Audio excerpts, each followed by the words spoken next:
The Dutch election will take place in the shadow of a total breakdown in diplomatic relations with Turkey. Turkish President Erdogan has announced sanctions against the Netherlands, adding that Dutch diplomats are no longer welcome in his country. Last week, the Dutch government blocked 2 Turkish ministers from entering the country to campaign for a referendum that would give Erdogan more power. Well, Turkey retaliated by labeling the Dutch as Nazis and fascists. Well, I'm joined now here at the big table by Hisyar Ozsoy. He is vice chairman of the Turkish HDP party. He is one of the few leaders of his party who has not been detained and imprisoned since the crackdown began last year. Hisyar, it's good to have you on the show. We appreciate you having the courage, too, to be on the show and to talk about what's going on in your country. I have to ask you, why are you not in prison right now? I will soon be, most probably. I have a court case in early April and then another one in June. It's just like an issue of calendar. It's an issue of timing. So anybody in Turkey who is involved in oppositional politics and who is critical of President Erdogan can go to prison. And the charge against you will be criticizing the president, or? No, actually, he's so sensitive, our president. I mean, it is insulting the president because in one of my speeches, I said we are 80 million people in Turkey and we haven't been able to satisfy the political ambitions of our president. And this much is up to 5 years prison sentence. They are asking for it. Okay, so for criticizing the president, you could go to prison. I'd like for you to listen to what President Erdogan said today. Again, we've got the president of Turkey reaching back into history. Today, it was about Dutch soldiers and and in Srebrenica back in 1995. In a war, nobody should open fire on medics, but it seems that if you're Dutch, you can. We're aware of the Dutch role in the Srebrenica massacre. We know how much their morality, their character is broken from the 8,000 Bosnians that were massacred. So nobody should try and teach us what civilization means.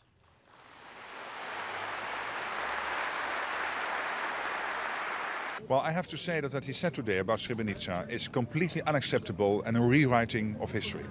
The president of Turkey is behaving increasingly more hysterical, hour by hour. And I want him to tone down and to calm down. This is not helping at all, and again, it is unacceptable. And we saw right there, that was the reaction, of course, from the Dutch Prime Minister. I mean, Hisyar, can you explain to our viewers what is going on with Erdogan? Why is he reaching back into history to insult European countries? Yeah, we have the referendum very soon, and Erdogan is pretty much scared, and he knows that if there is not a lot of support from the Turkish nationalists, he won't be able to have his presidential system. And that is why he is engineering a kind of a confrontation, polarization with the European countries. This is kind of a part of a plan of inventing always an external enemy right before the elections. Does he need that external enemy to get votes in Turkey, or does he need the votes outside of Turkey? Both in Turkey and outside, because like in the Netherlands, there are about 250,000 Turkish voters. In Germany, 1.4 million. And overall, in foreign countries, there are about 3 million voters. And that may be quite a decisive factor in the outcome of the referendum. I mean, if we look at the latest polls, if the referendum were to be held today, we're not clear that it would pass. Yes, I mean, in many of the polls, it seems that the no votes are higher than yes votes, but there is always corruption and fraud. And Erdogan is using every means at his disposal to somehow win in this referendum. But despite that, we know that many of the even Turkish nationalists who are against Erdogan's proposal in the referendum, because he was expecting a lot of support from the Nationalist Movement Party, but there is a very big division within the party.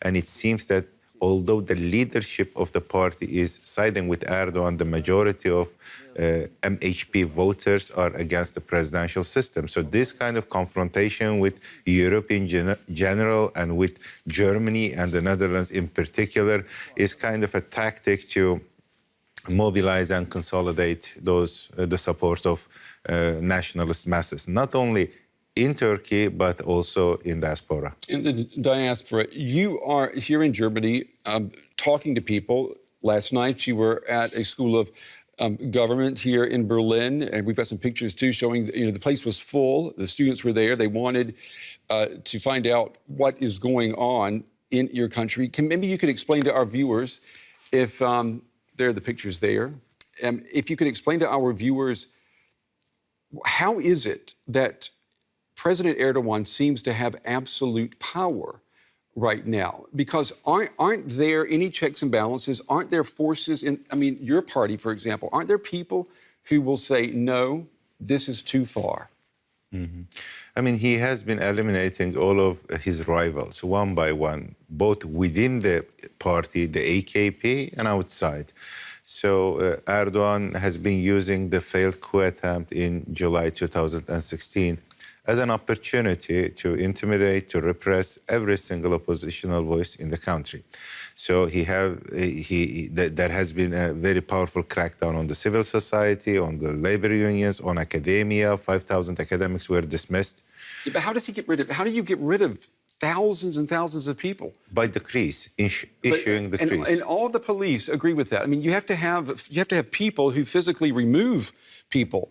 Does he have the entire police force across the country on his side? So, no, actually, I think more than 10,000 police officers were also dismissed, but then those are replaced by ultra-nationalist people. Well, what's happening to all of these people who have been detained or been suspended? Just the teachers, for example. You've got schools now. What we are told is that you've got schools that can't find replacement teachers. So, those people are experiencing some kind of a social and economic death, really, because they can't go and find other jobs. They were dismissed, not through a kind of a legal conviction, but by decree. Mm-hmm. So they are suspended or dismissed by the law, so they can't go to the court. The court process is also closed to them. There's no due process for them. There has been no due process. Now they establish a specific commission to address some of these, objections. And if people are not happy with the decision of the commission, then they can go to the courts. But it's going to take probably years, 6-7 years before that there is some remedy.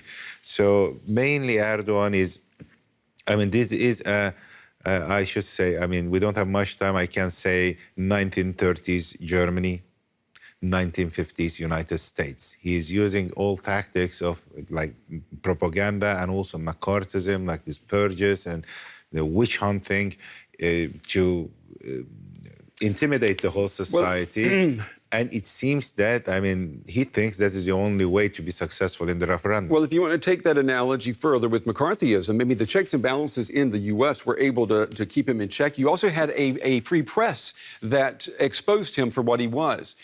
You don't have a free press right now in Turkey, right? No, we don't have a free press. About 160 journalists are already in prison, and more than 200 media outlets were banned and their properties confiscated. And we have a German journalist who's also... Yes, he is also in prison, and all of them are in prison with the charges of making terrorist propaganda. We've got video right now showing him, and we've had, pleas even from the German chancellor. Yeah.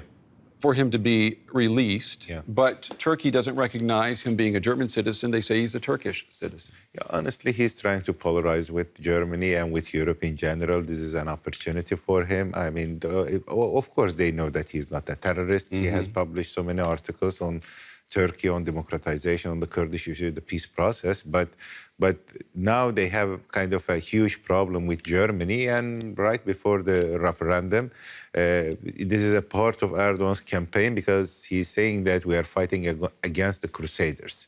This is mainly, he's using a lot of both nationalism and also some Islamist discourses to unify the population against Europe, bringing back those kinds of historical myths and mythologies about, the Ottomans or some other Turkish empires against the Crusaders. It's history again. Yeah, it is again. But, I think I mean, this is not really our agenda. When people ask us, what do you think about what Erdogan is doing? I mean, that is his agenda. He's trying to do something.